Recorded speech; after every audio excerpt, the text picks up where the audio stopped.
Good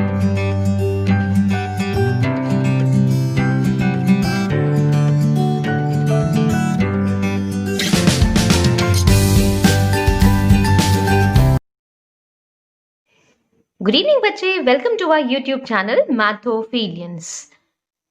आज start करेंगे motion in a plane का पार्ट 5 चैप्टर की शुरुआत करने जा रहे हैं। देखिए यहाँ पे मैंने आपको कंपैरिजन दिखाने के लिए ये लिखा है।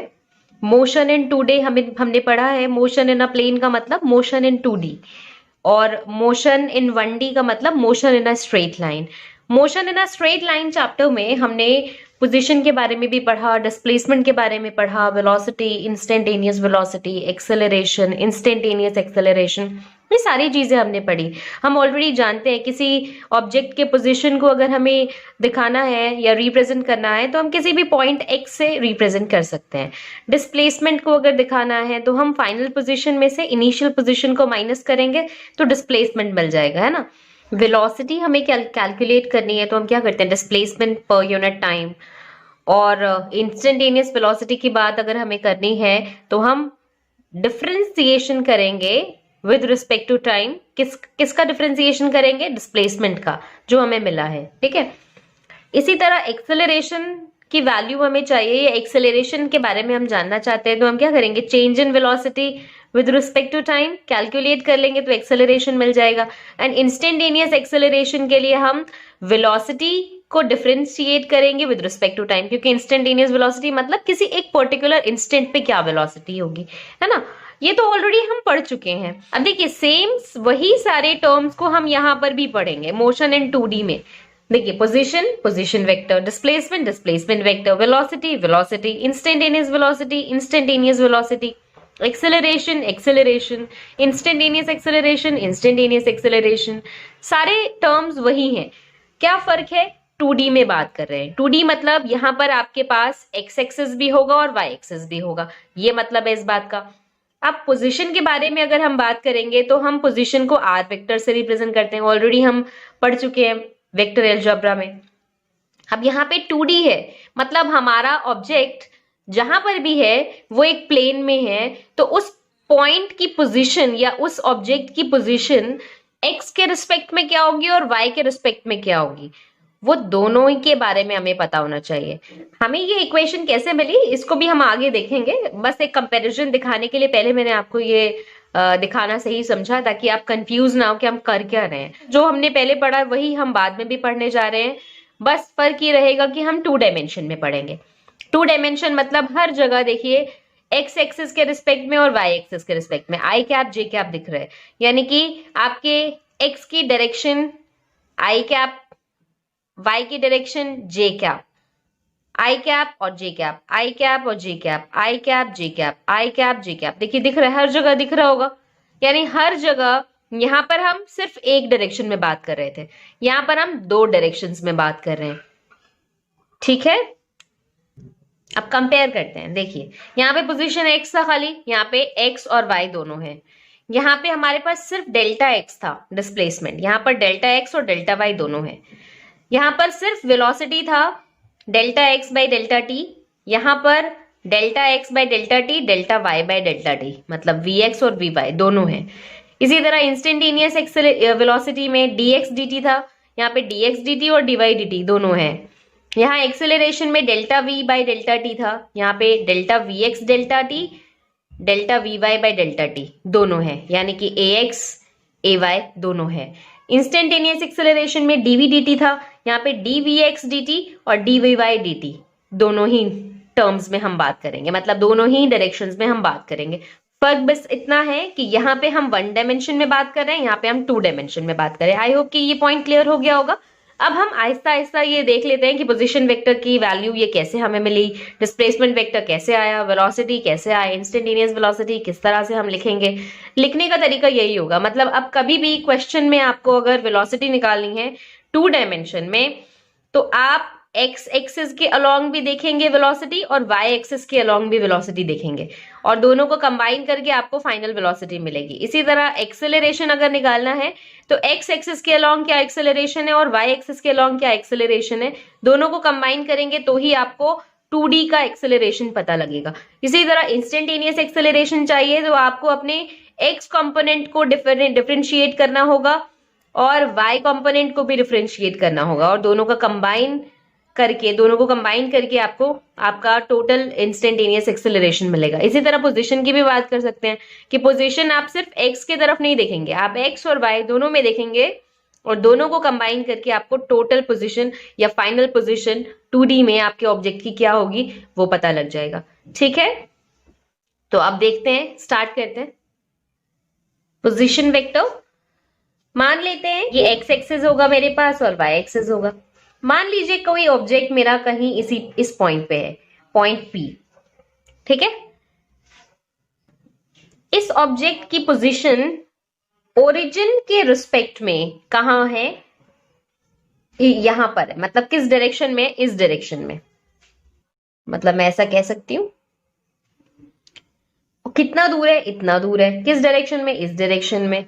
ठीक है, अब मुझे अगर इस पोजीशन के बारे में पता करना है कि ये पोजीशन होगा क्या 2 डायमेंशन में, अब क्योंकि बात कर रहे हैं हम, तो हम क्या देखेंगे कि ये ऑब्जेक्ट x एक्सिस में इसने कितना ट्रैवल किया और y एक्सिस में कितना ट्रैवल किया, सो दैट कि इसकी पोजीशन हमें मिल सके। हम ये दोनों डिस्टेंसेस देखेंगे। मान लेते हैं कि ये वाला डिस्टेंस x है यहां तक, और ये जो इसने ऊपर वर्टिकल डिस्टेंस कवर किया है, मान लेते हैं ये वाला जो है डिस्टेंस, ये y है। ठीक है,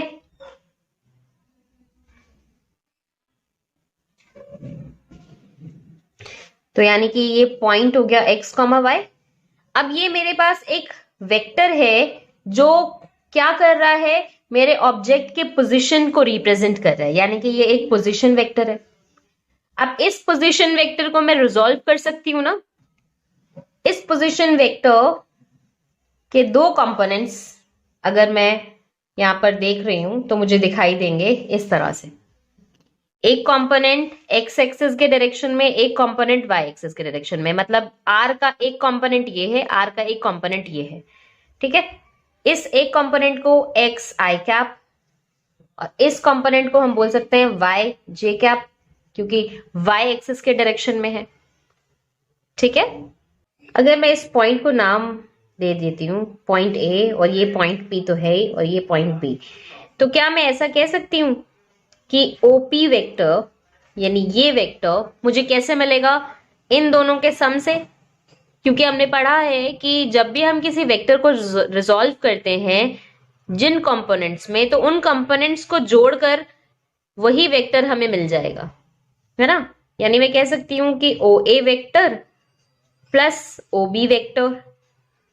OP वेक्टर क्या है, वेक्टर R, और OA क्या है, एक्स आई कैप, और OB क्या है, वाई जे कैप। अभी देखिए थोड़ी देर पहले मैंने आपको यही बताया था ना कि हम पोजीशन वेक्टर को किस तरह से रिप्रेजेंट करते हैं, इसी तरह से रिप्रेजेंट करते हैं। उसकी कार्टेशियन फॉर्म क्या होगी, यही होगी। क्लियर है। डिस्प्लेसमेंट वेक्टर, अब डिस्प्लेसमेंट वेक्टर को डिस्कस कर लेते हैं।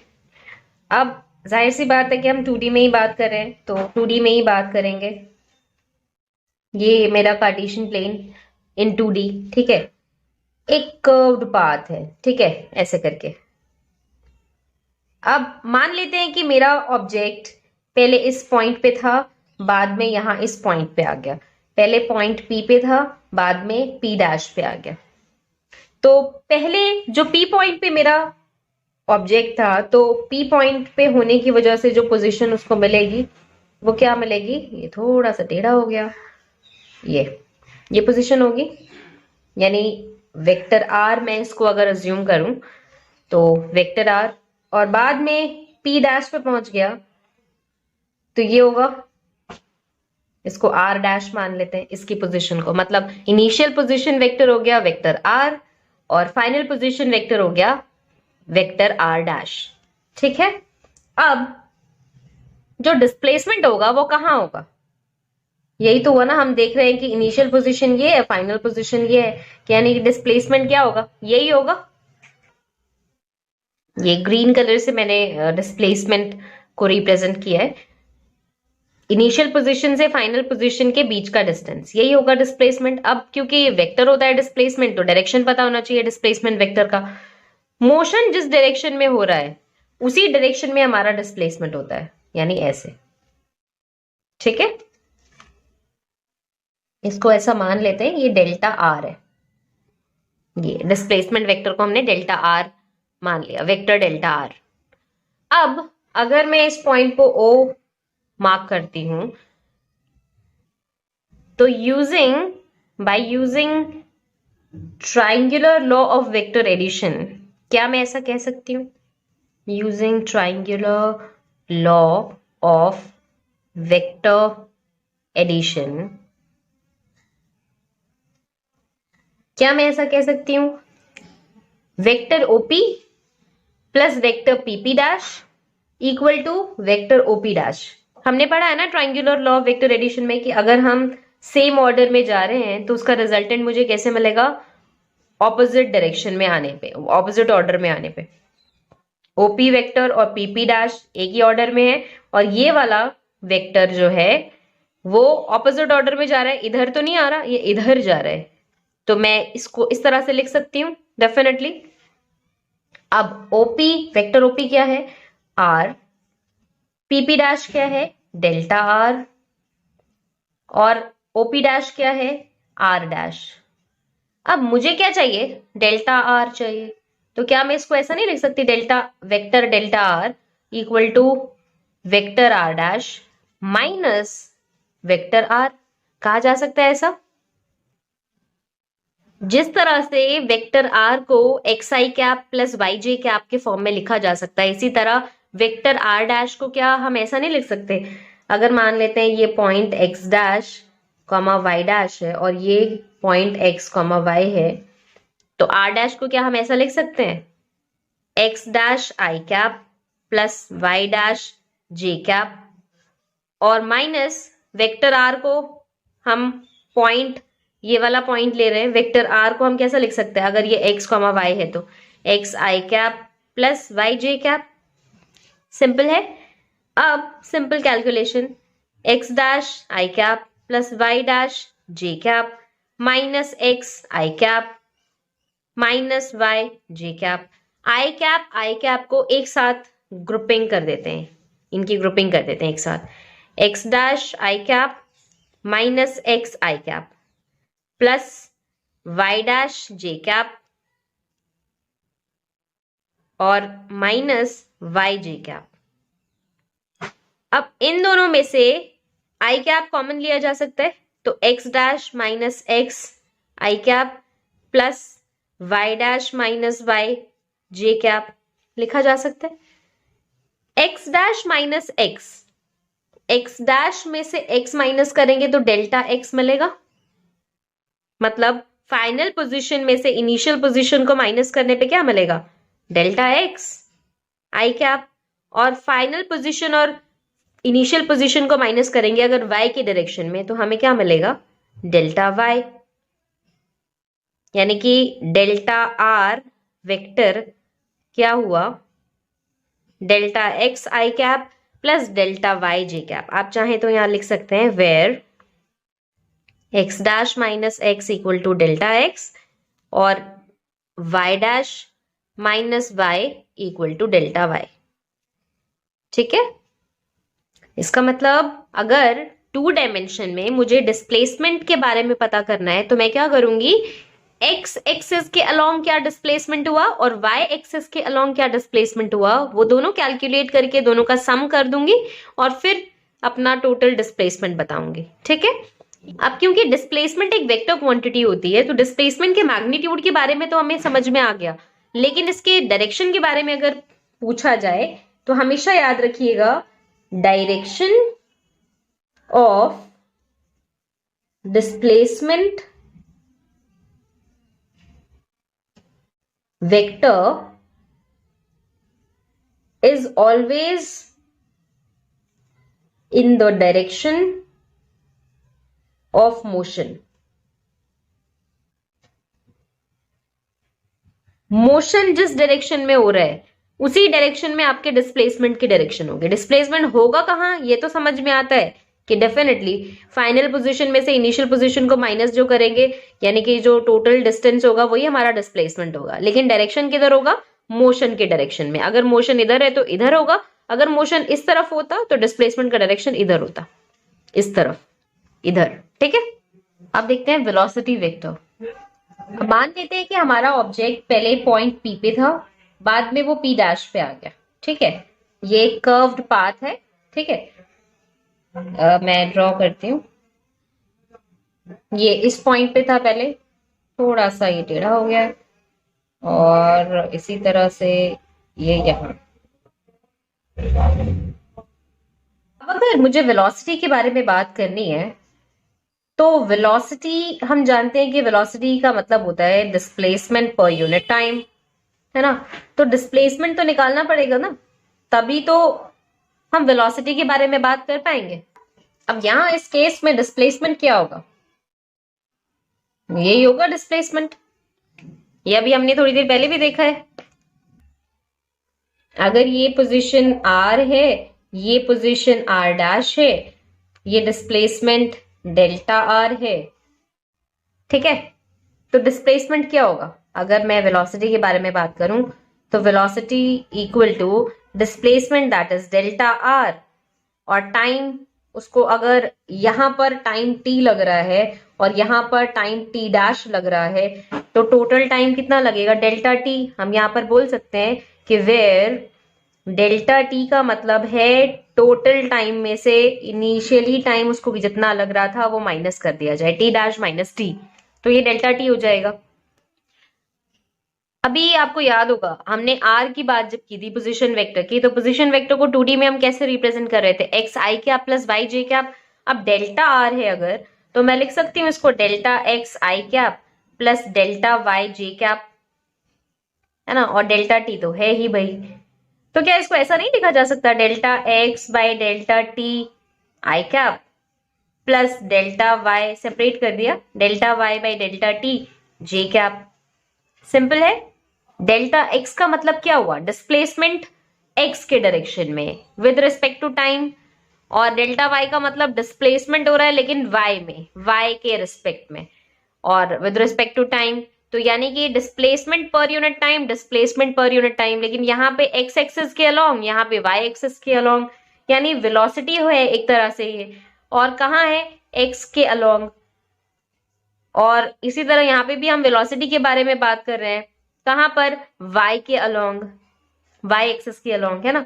तो यानी कि हम बोल सकते हैं कि velocity equal to v x I cap plus v y J cap, यानी कि ये वेलोसिटी की कार्टेशियन फॉर्म हो गई, कार्टेशियन फॉर्म ऑफ वेलोसिटी। ठीक है, हमें पता है ये वेलोसिटी वेक्टर है, वेक्टर है इसका मतलब इसके मैग्नीट्यूड के बारे में भी बात की जा सकती है और डायरेक्शन के बारे में भी, दोनों के बारे में बात कर लेते हैं। याद रखिएगा, अगर आपको कार्टेशियन फॉर्म पता है, यानी कि वेलोसिटी का एक्स कंपोनेंट के बारे में आप जानते हैं, वेलोसिटी के वाई कंपोनेंट के बारे में आप जानते हैं, तो मैग्नीट्यूड अगर निकालना है वेलोसिटी का, तो it is equal to under root v x square plus v y square. ये हमने वेक्टर्स में पढ़ा भी है। ठीक है, और अगर डायरेक्शन के बारे में मैं बात करूं तो याद रखिएगा, direction of velocity vector, velocity vector, हाँ अब दिख रहा होगा, is same as that of displacement vector, यानी कि डिस्प्लेसमेंट वेक्टर की जो डायरेक्शन होगी वही आपके वेलोसिटी वेक्टर की डायरेक्शन होगी। इसका मतलब यहां पर जो डिस्प्लेसमेंट वेक्टर की डायरेक्शन है वही मेरे वेलोसिटी की डायरेक्शन होगी, यानी मेरी जो वेलोसिटी होगी वो भी इसी डायरेक्शन में होगी। बात समझ में आ गई आपको। लेकिन अगर कैलकुलेट करना है तो कैसे करेंगे कैलकुलेट, अगर हमारे पास एक वेलोसिटी वेक्टर है, जैसे मान लीजिए ये एक वेलोसिटी वेक्टर है, तो इसको हम दो कंपोनेंट्स में रिजॉल्व कर सकते हैं, ये Vx हो गया, ये Vy हो गया। वेलोसिटी वेक्टर का x कंपोनेंट के साथ अगर एंगल थीटा बन रहा है तो हम ये थीटा अगर पता लगा लें तो हमें पता लग जाएगा वेलोसिटी की डायरेक्शन क्या है ना। तो याद रखिएगा कि tan theta equal to v y by v x, मतलब वेलोसिटी का y component divided by velocity का x component equal to tan theta. ये हमने वेक्टर अलजेब्रा में किया भी है, तो याद रखिए इस चीज को। 90 डिग्री वाला केस वेक्टर एडिशन में जब हमने किया था तो 90 डिग्री वाला केस मैंने आपको बताया था कि जब दो वेक्टर्स एक दूसरे के परपेंडिकुलर होते हैं तो एंगल क्या बनता है, तो यही बन रहा था वहां पर एंगल। आप चाहें तो पीछे वीडियो को करके देख सकते हैं। तो हम बोल सकते हैं theta equal to tan inverse v y by v x. ठीक है, अब बात कर लेते हैं इंस्टेंटेनियस वेलोसिटी की। अब जैसे देखिए velocity delta R by delta T है, इंस्टेंटेनियस में क्या होगा, किसी एक पर्टिकुलर इंस्टेंट पे क्या होगी वेलोसिटी। अब यहाँ पर जैसे हमारे पास दो पॉइंट्स थे, एक पी और एक पी डैश, और हमने देखा कि इस वाले ड्यूरेशन में मतलब इस पॉइंट से इस पॉइंट के बीच में डिस्प्लेसमेंट क्या है, हमने वो कैलकुलेट कर लिया। लेकिन इंस्टेंटेनियस वेलोसिटी की बात जब की जाती है तो किसी एक पॉइंट पे की जाती है, मतलब उस पॉइंट पे हम डिस्प्लेसमेंट को बहुत स्मॉल मानते हैं और टाइम भी बहुत छोटा सा लगता है। हमने ये पढ़ा हुआ है already motion in a straight line में। अब वही देखेंगे हम यहाँ पर कि इंस्टेंटेनियस वेलोसिटी को हम किस तरह से रिप्रेजेंट करते हैं और इंस्टेंटेनियस वेलोसिटी की डायरेक्शन क्या होती है। इंस्टेंटेनियस वेलोसिटी, जैसा कि हम जानते हैं कि इंस्टेंटेनियस वेलोसिटी कैलकुलेट करने के लिए हम क्या करते हैं, डिफरेंशिएशन का सहारा लेते हैं, क्योंकि डिफरेंशिएशन एक ऐसा मैथमेटिकल टूल है जो एकदम छोटे छोटे इंस्टेंट पे भी हमें वैल्यूज के बारे में इंफॉर्मेशन देता है, ये हमारी हेल्प करता है ना। हमने motion in a straight line में ऑलरेडी पढ़ा है ये। तो मैं कह सकती हूँ limit delta t tends to zero, मतलब टाइम बहुत छोटा, जीरो के एकदम करीब है, उस छोटे से टाइम के लिए हमारा जो डिस्प्लेसमेंट होगा वो होगा डेल्टा आर, और टाइम क्योंकि बहुत छोटा है जो कि है डेल्टा टी, तो इसको हम कैलकुलेट करने के लिए क्या करते हैं, डिफरेंशिएशन का सहारा लेते हैं, यानी कि हम बोलते हैं डी आर डी टी। अब हम 2D में बात कर रहे हैं तो हम अपने आर को कैसे लिख सकते हैं, हम ऐसा लिख सकते हैं x I cap plus y J cap. I hope कि ये पॉइंट तो क्लियर होगा। अब डेफिनेटली मैं इसको ऐसा भी लिख सकती हूं, सेपरेट कर दूं, मतलब x को डिफरेंशिएट कर दूं टाइम के रिस्पेक्ट में एंड देन y को कर दूं, तो dx dt I cap plus dy dt j cap. यानी कि जब भी मुझे इंस्टेंटेनियस वेलोसिटी चाहिए 2D में तो मैं क्या करूंगी, टाइम के रिस्पेक्ट में x को डिफरेंशिएट कर दूंगी और टाइम के रिस्पेक्ट में y को डिफरेंशिएट कर दूंगी। x और y क्या है, displacement along x axis and displacement along y axis. ठीक है, तो आई होप कि ये क्लियर है। मैग्नीट्यूड तो मुझे मिल जाएगा है ना कैलकुलेट करने के बाद में। अब बात करते हैं डायरेक्शन की। अब अगर इंस्टेंटेनियस वेलोसिटी की बात कर रहे हैं तो जाहिर सी बात है कि कोई भी हमारे पास अगर कर्व्ड पाथ है, कैसा भी पाथ है, किसी एक पॉइंट पे मुझे वेलोसिटी चाहिए, इंस्टेंटेनियस वेलोसिटी की बात कर रहे हैं, मतलब इस पर्टिकुलर पॉइंट पे, इस पर्टिकुलर इंस्टेंट पे क्या होगी वेलोसिटी, तो वेलोसिटी तो जो होगी वो तो पता लग गई कि क्या होगी, लेकिन डायरेक्शन क्या होगा वेलोसिटी का। तो याद रखिएगा कि किसी पॉइंट पे अगर इंस्टेंटेनियस वेलोसिटी मुझे चाहिए या किसी एक पॉइंट पे मुझे वेलोसिटी के बारे में बात करनी है तो अल्टीमेटली मुझे क्या पता करना है, इंस्टेंटेनियस वेलोसिटी। और उसके डायरेक्शन के बारे में अगर मुझे जानना है तो मैं क्या करूंगी, उस पॉइंट पे एक टेंजेंट ड्रॉ करूंगी। ठीक है, अब टेंजेंट की तो कोई खुद की कोई डायरेक्शन नहीं होती, तो टेंजेंट को हम वो डायरेक्शन देंगे जिस डायरेक्शन में मोशन है, यानी अगर मोशन इधर है तो हम अपने टेंजेंट को इधर की डायरेक्शन दे देंगे। तो यही टेंजेंट जिस डायरेक्शन में जा रहा है यही मेरे वेलोसिटी के डायरेक्शन को इंडिकेट करेगा, और ये कौन सी वेलोसिटी है, इंस्टेंटेनियस वेलोसिटी। यानी इंस्टेंटेनियस वेलोसिटी की डायरेक्शन उस पॉइंट पे ड्रॉ किए हुए टेंजेंट के डायरेक्शन में होगी। क्लियर। इसी तरह यहां पर अगर कोई और पाथ भी होता है ऐसे करके, अगर मुझे इस पॉइंट पे चाहिए तो टेंजेंट इधर है, तो वेलोसिटी, इंस्टेंटेनियस वेलोसिटी की डायरेक्शन इधर हो जाती। किसी भी पॉइंट पे हम कैलकुलेट कर सकते हैं, मतलब इस पॉइंट पे चाहिए तो इधर हो जाएगी इंस्टेंटेनियस वेलोसिटी की डायरेक्शन। आई होप कि क्लियर हो गया होगा अच्छे से। अब इस बात को मैं लिख देती हूं यहां पर। Direction of instantaneous velocity at any point on the path of an object is the tangent to the path at that point। उस पॉइंट पे जो टेंजेंट बनेगा वही मेरे इंस्टेंटेनियस वेलोसिटी की डायरेक्शन को बताएगा, और उस टेंजेंट का डायरेक्शन किधर होगा? मोशन के डायरेक्शन में। ठीक है, in the direction of motion. Direction of instantaneous velocity is the tangent to the path is in the direction of motion. ठीक, चलिए अब देख लेते हैं एक्सेलरेशन। एक्सेलरेशन की बात कब की जाती है? जब वेलोसिटी बदलती है, वेलोसिटी का रेट बदलता है, मतलब टाइम के रिस्पेक्ट में वेलोसिटी जब चेंज होने लगती है तब हम कहते हैं कि एक्सेलरेशन आ गया। एक्सेलरेशन का कॉन्सेप्ट ही तब आता है। ठीक है, तो इसको भी समझ लेते हैं।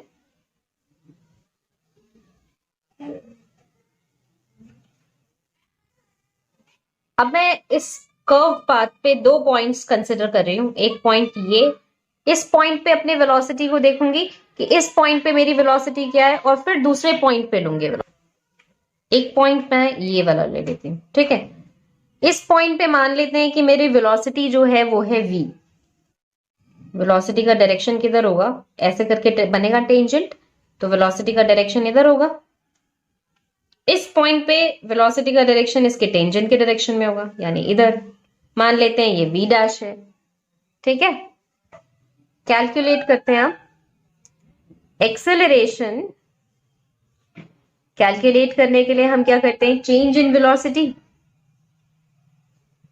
Change in velocity per unit time, है ना, या जितने टाइम में उसने अपनी वेलोसिटी चेंज की है। Change in velocity that is delta v, और टाइम यानी डेल्टा t। ये चेंज इन वेलोसिटी कैसे मिलेगी? दैट इज फाइनल वेलोसिटी में से इनिशियल वेलोसिटी माइनस करेंगे तो जाके मुझे ये चेंज इन वेलोसिटी मिलेगी। अब ये चेंज इन वेलोसिटी के दो कंपोनेंट्स हो सकते हैं, यानी कि मैं इसको ऐसा बोल सकती हूँ vx i cap plus vy j cap और डेल्टा t तो है ही। हमने अभी थोड़ी देर पहले भी देखा था डेल्टा v को हम कैसे लिख सकते हैं, मतलब कार्टेशियन फॉर्म में, है ना। और फिर मैं इसको ऐसा भी लिख सकती हूँ delta vx delta t by delta t i cap, और इसी तरह से delta vy by delta t j cap लिखा जा सकता है। अब देखिए, ये वेलोसिटी का चेंज टाइम के रिस्पेक्ट में एक्स एक्सिस के डायरेक्शन में, तो हम ऐसा बोल सकते हैं कि एक्सेलरेशन हो रहा है एक्स एक्सिस के along, that is a x I cap, और एक्सेलरेशन हो रहा है वाई एक्सिस के अलोंग, तो एक्सेलरेशन वाई के along that is a Y J cap. तो हम कह सकते हैं कि एक्सेलरेशन 2D में उसकी कार्टेशियन फॉर्म क्या होगी? ये होगी। तो ये क्या है? Cartesian form of acceleration vector in 2D। ठीक है, ये तो हुई बात एक्सेलरेशन की, मैग्नीट्यूड की। अब हम बात करें अगर डायरेक्शन की, कि एक्सेलरेशन का डायरेक्शन किधर होगा, तो याद रखिएगा कि आपकी एक्सेलरेशन की डायरेक्शन आपकी चेंज इन वेलोसिटी के डायरेक्शन में होगी। इसका मतलब जो भी चेंज इन वेलोसिटी का डायरेक्शन होगा वही आपकी एक्सेलरेशन की डायरेक्शन होगी। चेंज इन वेलोसिटी की डायरेक्शन किधर होगी देखते हैं जरा। वेक्टर डायग्राम हम यहाँ पे बनाते हैं, graphical representation.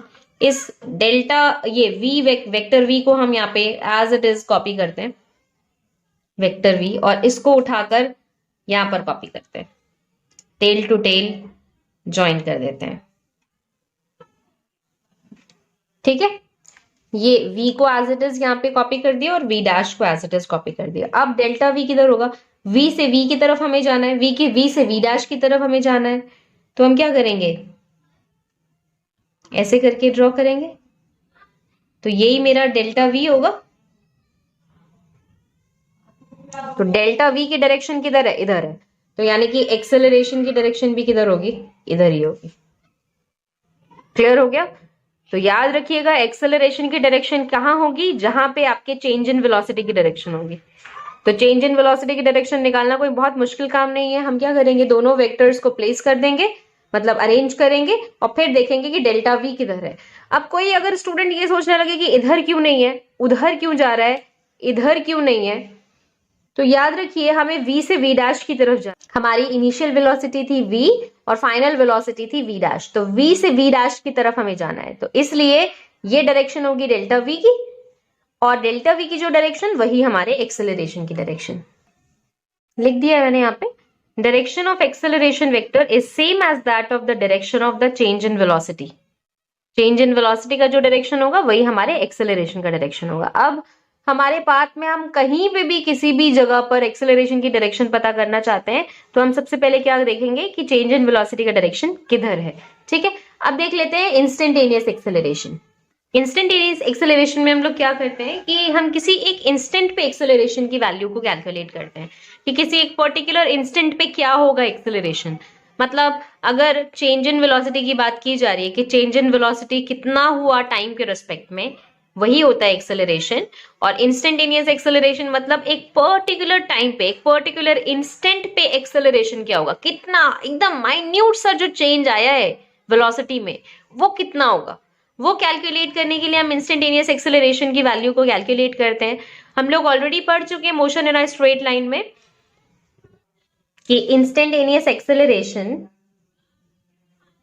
Is equal to limit delta t tends to zero. मतलब टाइम, एकदम छोटे से टाइम के लिए जो छोटा सा चेंज हुआ है वेलोसिटी में वो कितना है ना। इसको कैलकुलेट करना है तो हम क्या करेंगे, डीवी dt। मगर इस वेलोसिटी का चेंज अब यहाँ 2D में बात हम कर रहे हैं तो x एक्सिस के रिस्पेक्ट में भी होगा और y एक्सिस के रिस्पेक्ट में भी होगा। मतलब मैं इसको ऐसा बोल सकती हूँ कि d vx और vy, है ना, ऐसा कहा जा सकता है। यानी कि मैं ऐसा बोल सकती हूँ dvx dt plus dvy dt। अब अगर ये वेक्टर है तो मैं इसके डायरेक्शन को रिप्रेजेंट करने के लिए मैं ऐसा कह सकती हूँ dvx dt i कैप और dvy dt j कैप। यानी कि इंस्टेंटेनियस एक्सेलरेशन कैलकुलेट करने के लिए मुझे चेंज देखना होगा कि वेलोसिटी का चेंज x एक्सिस के लॉन्ग कितना हुआ और वेलोसिटी का चेंज y एक्सिस के लॉन्ग कितना हुआ, और दोनों को सम करके मैं इंस्टेंटेनियस एक्सेलरेशन बताऊंगी, है ना। अब आपको याद होगी कि हमने motion in a straight line में एक चीज और पढ़ी थी कि वेलोसिटी को हम इन टर्म्स ऑफ डिस्प्लेसमेंट भी लिख सकते हैं। तो क्या मैं इसको ऐसा लिख सकती हूँ कि इंस्टेंटेनियस एक्सेलरेशन ये x कंपोनेंट के अलोंग है, तो इसको ऐसा लिखा जा सकता है double differentiation along x axis और double differentiation along y axis. लिख सकते हैं ना। क्यों लिख सकते हैं, क्योंकि हम जानते हैं, या मैं ऐसा बोल दूं कि वेयर ये vx जो होता है वो dx dt होता है। तो vx की जगह अगर हम dx dt पुट करेंगे तो डबल डिफरेंशिएशन के फॉर्म में आ जाएगा। एंड सिमिलरली vy जो होता है वो dy dt होता है। ठीक है, आई होप कि क्लियर हो गया होगा। तो हम इसको दोनों तरह से लिख सकते हैं। मतलब अगर डिस्प्लेसमेंट के टर्म्स में एक्सेलरेशन की वैल्यू को हमें कैलकुलेट करना है तो भी हम कैलकुलेट कर सकते हैं, और एक्सेलरेशन को हमें वेलोसिटी के टर्म्स में कैलकुलेट करना है तो भी हम कैलकुलेट कर सकते हैं। मतलब दिस और दिस, दिस और दिस। ठीक है, अब हम बात करेंगे इंस्टेंटेनियस एक्सेलरेशन के डायरेक्शन की। ये बहुत ही अहम सवाल है कि इसका डायरेक्शन क्या होगा। इसके पीछे काफी एक बड़ी कहानी है। वो कहानी तो नहीं आपको जाननी है क्योंकि वो आपके कोर्स में ही नहीं है, उसके बारे में डिटेल में आपको नहीं पढ़ना है। लेकिन हाँ, एक बात याद रखिए, जिस तरह से अभी हमने एक्सेलरेशन वाले पोर्शन में देखा कि अगर कोई भी पाथ है हमारे पास, हम एक पॉइंट और दूसरे पॉइंट पे हमारे पास वेलोसिटी है, तो हम क्या करते हैं, दोनों पॉइंट्स को कंबाइन कर लेते हैं ऐसे करके, और फिर देख लेते हैं कि चेंज इन वेलोसिटी किधर है। चेंज इन वेलोसिटी जिधर होता है उधर ही हमारा एक्सेलरेशन का डायरेक्शन होता है ना। ये तो हम जानते हैं। मगर अगर ऐसा कुछ कहा जाए कि आपको किसी एक पर्टिकुलर इंस्टेंट पे चाहिए, मतलब आपका ये पाथ है, आपको इस पर्टिकुलर इंस्टेंट पे बताना है कि एक्सेलरेशन क्या होगा, इंस्टेंटेनियस एक्सेलरेशन के बारे में इनडायरेक्टली वो आपसे पूछ रहा है। तो वो आपसे ऐसे पूछेगा कि बताइए इस पर्टिकुलर इंस्टेंट पे एक्सेलरेशन क्या होगा या एक्सेलरेशन का डायरेक्शन क्या होगा। तो याद रखिएगा कि हम किसी पर्टिकुलर पॉइंट पे वेलोसिटी का डायरेक्शन तो टेंजेंट के डायरेक्शन से पता लगा लेते हैं, लेकिन एक्सेलरेशन का डायरेक्शन हम नहीं बता सकते। एक्सेलरेशन इस डायरेक्शन में भी हो सकता है, इस डायरेक्शन में भी हो सकता है, इस डायरेक्शन में भी हो सकता है, इस डायरेक्शन में भी हो सकता है, मतलब इसके रिस्पेक्ट में ये वेलोसिटी है, वेलोसिटी वेक्टर के रिस्पेक्ट में एक्सेलरेशन वेक्टर का डायरेक्शन किधर भी हो सकता है, इधर भी, इधर भी, इधर भी, इधर भी, इधर भी, किधर भी। तो हम बोल सकते हैं कि एक्सेलरेशन वेक्टर का डायरेक्शन वेलोसिटी वेक्टर के रिस्पेक्ट में 0 से 180 डिग्री के बीच में हो सकता है। हम क्लियरली नहीं बता सकते कि किधर होगा, उस क्लियरली बताने के लिए हमें कुछ और चीजें समझनी होंगी जो अभी आपको नहीं समझने की जरूरत है। अभी बस आप इतना समझिए कि जब भी हमसे किसी पर्टिकुलर इंस्टेंट पे एक्सेलरेशन की क्या डायरेक्शन होगी अगर ये पूछा जाए, तो हम कहेंगे कि वेलोसिटी वेक्टर और एक्सेलरेशन वेक्टर के बीच में 0 से 180 डिग्री के बीच में एंगल हो सकता है। अब वो कुछ भी हो सकता है, कभी 0 भी हो सकता है, कभी 10 भी 10 डिग्री भी हो सकता है, कभी 20 डिग्री भी हो सकता है, कभी 30 डिग्री भी हो सकता है। मेरी बात समझ रहे हैं आप? मेरे कहने का मतलब क्या है, देखिए मैं उसको फिर से ड्रॉ करके दिखाती हूँ। जैसे कि ये एक पॉइंट है, इस पॉइंट पे वेलोसिटी का डायरेक्शन ये है, ठीक है, और एक्सेलरेशन का जो डायरेक्शन होगा वो एक्सेलरेशन, जैसे इस वाले केस में तो क्या था कि डेल्टा वी के डायरेक्शन में था हमारा एक्सेलरेशन। अब यहां इस केस में एक्सेलरेशन यहां पे भी हो सकता है, क्योंकि एक पर्टिकुलर इंस्टेंट पे हम बात कर रहे हैं। इस वाले केस में तो क्या हुआ था कि हमारे पास दो पॉइंट्स थे, उन दोनों के बीच में क्या डिफरेंस है हमने वो देख लिया और उससे एक्सेलरेशन का डायरेक्शन पता कर लिया। लेकिन इसमें हमारे पास अनफॉर्चुनेटली एक ही पॉइंट है, तो एक पॉइंट से हम एक्सेलरेशन का डायरेक्ट ऐसे आसानी से नहीं बता सकते। तो वो कहीं पे भी हो सकता है, वो एक्सेलरेशन का डायरेक्शन इधर भी हो सकता है, वेलोसिटी के डायरेक्शन में भी हो सकता है, या फिर यहां पे भी हो सकता है, इधर भी हो सकता है, यहां भी हो सकता है, मतलब इसके एकदम एंटी पैरेलल भी हो सकता है। तो हम ऐसा बोल सकते हैं कि वेलोसिटी और एक्सेलरेशन वेक्टर के बीच में 0 से 180 डिग्री तक का एंगल बन सकता है। तो मैं यहां लिख देती हूं कि अब ये बात 2D और 3D दोनों में ही लागू है। इन 2D और 3D, अब 3D की बात खैर अभी हमने की नहीं है, अभी हम सिर्फ मोशन इन अ प्लेन की बात कर रहे हैं, दैट इज 2D की बात कर रहे हैं। तो इन 2D velocity and acceleration vector velocity and acceleration vector may have any angle between 0 degree and 80 degree between them. Velocity vector और एक्सेलरेशन वेक्टर के बीच में 0 से 180 डिग्री का एंगल पॉसिबल है, ठीक है। कभी कोई क्वेश्चन आ जाए 1 मार्क में तो आपको पता रहना चाहिए ये पॉइंट। आई होप कि क्लियर हो गया होगा। चलिए अब आगे चलते हैं। अब बात करेंगे काइनेमेटिकल इक्वेशंस की। काइनेमेटिकल इक्वेशंस की बात हम ऑलरेडी 1D में कर चुके हैं, motion in a straight line में कर चुके हैं। अब हम यहाँ पर दोनों तरफ बात करेंगे, मतलब 1D में और 2D में दोनों तरफ। अब देखिए यहाँ पे मैंने कंपैरिजन दिखाने की कोशिश की है आपको। काइनेमेटिकल इक्वेशन इन 1 डायमेंशन हमने पढ़ा v equal to u plus a t, s equal to u t plus half a t square, v square minus you square equal to 2as, ये पढ़ा है आपने।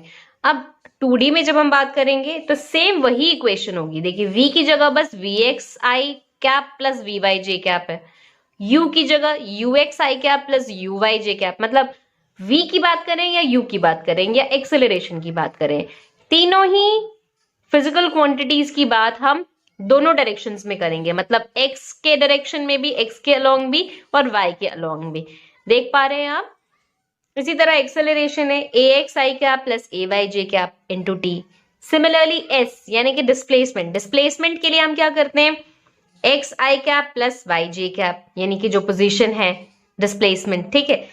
इसी तरह U I cap plus you Y J cap, T multiply हो गया, plus half acceleration की जगह A x I cap plus A Y J cap into T. And similarly यहां पर V square minus you square equal to A S था, तो V square minus you square equal to A S. ठीक है, आपके NCERT book में U X की जगह वी नॉट एक्स लिखा होगा और यू वाई की जगह वी नॉट वाई, मतलब वही है। यू एक्स मतलब initial velocity along x axis, उसी को लिखने का तरीका जो बुक में आपकी एनसीईआरटी बुक में लिखा हुआ है वी नॉट एक्स, और यू वाई मतलब initial velocity along y axis, तो वी नॉट वाई। ठीक है, तो यहां से एक बात समझ में आती है कि अगर मुझे वेलोसिटी अलोंग एक्स एक्सिस चाहिए तो मैं क्या करूंगी, you x plus A x into T, and इसी तरह से वेलोसिटी अलोंग वाई एक्सिस अगर चाहिए तो यू वाई प्लस ए वाई इंटू टी।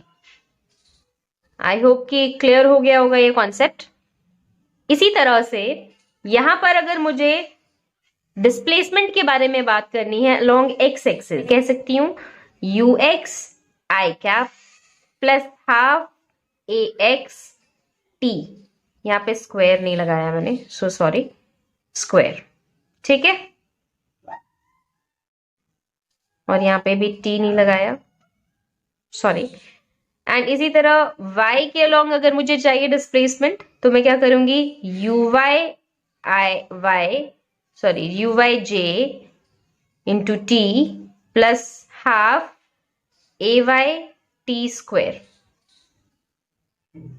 ये लिख इसलिए दे रही हूं ताकि जब आप न्यूमेरिकल करें तो न्यूमेरिकल में आपको समझ में आए कि जब भी हम 2D में बात करेंगे तो एक्स एक्सिस के अलोंग डिस्प्लेसमेंट अगर हमें कैलकुलेट करना है तो हम हमारा वही काइनेमेटिकल इक्वेशन यूज करेंगे जो हमने पहले सीखा है, you t plus half a t square. बस एक्स एक्सिस के अलोंग है तो initial velocity along x axis and acceleration is along x axis. इसी तरह डिस्प्लेसमेंट अगर वाई एक्सिस के अलोंग चाहिए तो इनिशियल वेलोसिटी वाई एक्सिस के अलोंग और एक्सेलरेशन भी वाई एक्सिस के अलोंग। ठीक है, सिमिलरली यहां पर भी वही बात है। आई होप कि क्लियर हो गया होगा। अब बात करेंगे रिलेटिव वेलोसिटी की। रिलेटिव वेलोसिटी के बारे में हमने वन डायमेंशन में मतलब मोशन इन वन डायमेंशन में पढ़ा है, अब हम 2D में देखेंगे उसको। रिलेटिव वेलोसिटी के बारे में भी हम ऑलरेडी पढ़ चुके हैं कि एक ऑब्जेक्ट की वेलोसिटी दूसरे ऑब्जेक्ट के रिस्पेक्ट में क्या होगी। जैसे कि मान लीजिए कि एक मेरे पास ऑब्जेक्ट ए है, उसकी वेलोसिटी है va, ठीक है, और एक ऑब्जेक्ट है उसकी वेलोसिटी है vb, मतलब ऑब्जेक्ट b है और उसकी वेलोसिटी है vb। अब मुझे velocity of a with respect to b चाहिए, तो मैं क्या करूंगी, एक रिजल्टेंट ड्रॉ करूंगी, VAB, velocity of A with respect to B। मान लेते हैं कि हमारा जो वेक्टर ये VA वेक्टर VA और वेक्टर VB है, उनके बीच में एंगल थीटा है। अगर मुझे पता करना है कि velocity of A with respect to B क्या होगा, इसका मैग्नीट्यूड क्या होगा इस वेलोसिटी वेक्टर का, तो याद करिए हमने वेक्टर अलजेब्रा में पढ़ा था कि जब भी रिजल्टेंट का मैग्नीट्यूड कैलकुलेट करना होता है तो हम क्या करते हैं, under root of A square plus B square plus 2AB cos theta. तो यहां पर भी हम वही काम करेंगे, लेकिन यहां पर आपको पता होना चाहिए कि जब भी हम रिलेटिव वेलोसिटी की बात करते हैं तो हम क्या करते हैं, VA माइनस VB करते हैं, यानी कि यहां पर हम ऐड नहीं करते हैं इन दोनों को माइनस करते हैं।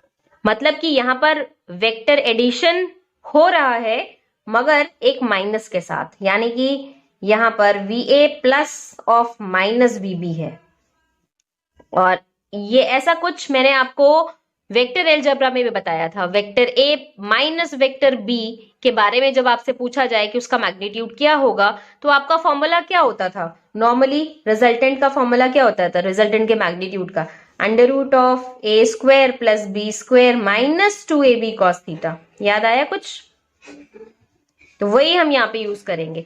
अब हमारा A क्या है, VA यानी VA स्क्वायर प्लस बी क्या है, वी बी यानी v b square minus 2ab यानी 2VA VB कॉस थीटा, क्योंकि एंगल तो दोनों के बीच में कितना बन रहा है, थीटा, तो कॉस थीटा।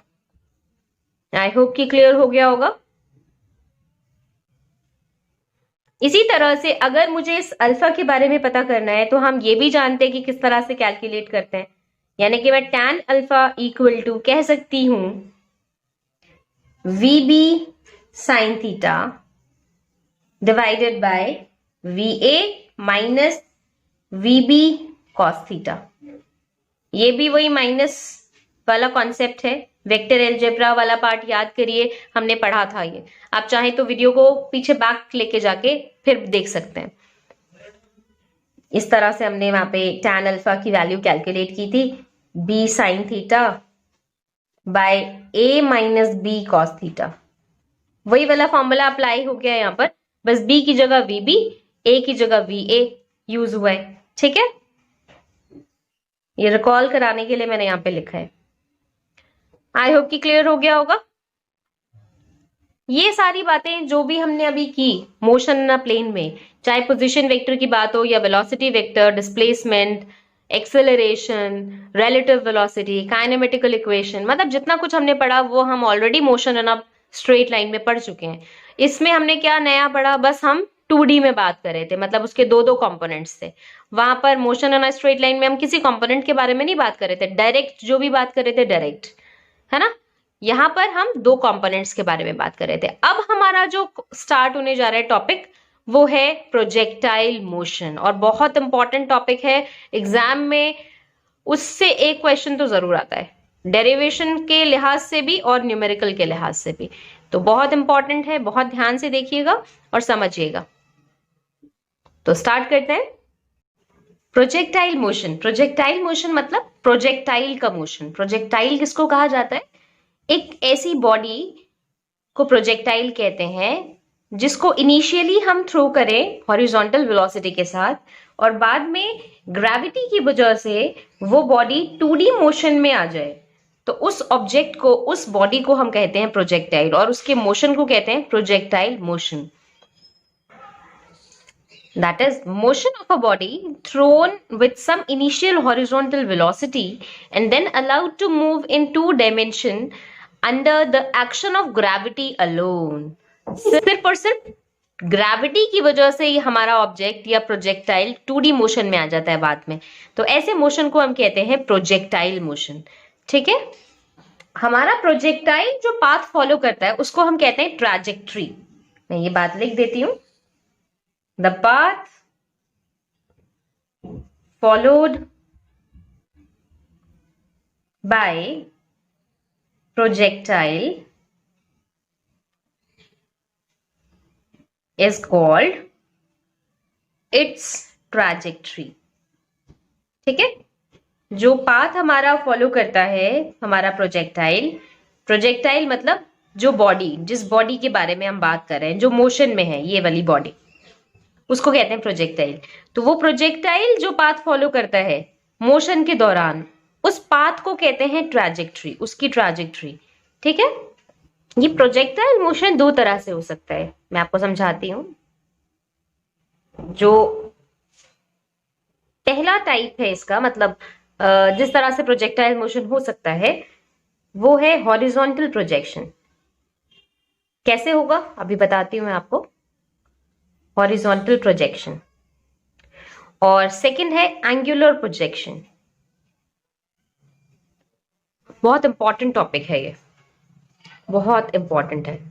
हॉरिजॉन्टल प्रोजेक्शन देखिए, जैसे कि मान लीजिए एक बिल्डिंग है, ठीक है, ये हमारी बिल्डिंग हो गई और इस पे कोई खड़ा हुआ है और इसने क्या किया, एक ऑब्जेक्ट, एक बॉल या एक प्रोजेक्टाइल हम कहें, ये प्रोजेक्टाइल को इसको थ्रो करना है ये ग्राउंड के ऊपर। ठीक है, तो इसने क्या किया, इनिशियली इसको ऐसे हॉरिजॉन्टली थ्रो किया, लेकिन बाद में ये ऑब्जेक्ट नीचे आके ऐसे गिरा। मतलब इसने अपनी तरफ से जो थ्रो किया था वो तो हॉरिजॉन्टली थ्रो किया था, इसकी जो इनिशियल वेलोसिटी थी हॉरिजॉन्टल इनिशियल वेलोसिटी थी, लेकिन बाद में ये ऑब्जेक्ट, ये प्रोजेक्टाइल सीधा नहीं जा पाया। ऐसा नहीं हुआ कि ये सीधा ही सीधा जाता रहे, ग्रेविटी ने उसको अपनी तरफ खींच लिया। तो जैसे इनिशियली इसने इसको थ्रो किया था तो सिर्फ हॉरिजॉन्टली, ये सिर्फ हॉरिजॉन्टल डिस्टेंस कवर कर रहा था इनिशियली, कुछ टाइम के लिए। मतलब वर्टिकल डिस्टेंस जितना इसका इनिशियली था, थोड़ी देर के बाद भी इसका डिस्टेंस उतना ही है। लेकिन जैसे ही आगे बढ़ता है तो इसका वर्टिकल डिस्टेंस वेरी कर रहा है। देखिए हर पॉइंट पे वेरी कर रहा है, यानी ये आगे भी बढ़ रहा है और नीचे भी आ रहा है। तो 2D मोशन में आ गया ये। किसकी वजह से आया? ग्रेविटेशन की वजह से आया। कोई अदर फैक्टर यहाँ पे काम नहीं करेगा, कोई एयर रेजिस्टेंस नहीं होगा, कुछ भी कोई फैक्टर काम नहीं करेगा जब प्रोजेक्टाइल मोशन होगा। प्रोजेक्टाइल मोशन सिर्फ और सिर्फ ग्रेविटी की वजह से ही होगा। ठीक है, आई होप कि ये पॉइंट क्लियर हो गया होगा आपको कि किस तरह से कोई बॉडी को हम इनिशियली हॉरिजॉन्टल वेलोसिटी से थ्रो करते हैं, लेकिन आगे जाने के बाद वो 2D मोशन में आ जाता है ग्रेविटी की वजह से। तो ऐसे मोशन को कहते हैं प्रोजेक्टाइल मोशन। तो ऐसा प्रोजेक्शन जो किसी एक सर्टेन हाइट से किसी प्रोजेक्टाइल को प्रोजेक्ट किया गया हो, तो इसने जो पाथ फॉलो किया है ये ट्रैजेक्टरी है, और ये जो मोशन है ये प्रोजेक्टाइल मोशन है। और कैसा प्रोजेक्टाइल है?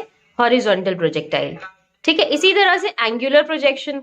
एंगुलर प्रोजेक्शन में क्या होता है कि जैसे कि ये मान लीजिए कार्टेशियन प्लेन मैंने बनाया है यहाँ पर, ये मेरा ऑब्जेक्ट है। अब इसको ना किसी एंगल से थ्रो किया गया, किसी एंगल से थ्रो किया गया। ये हमारा ग्राउंड लेवल है और हम इनिशियली अपने प्रोजेक्टाइल को जो प्रोजेक्ट कर रहे हैं वो थीटा एंगल से कर रहे हैं।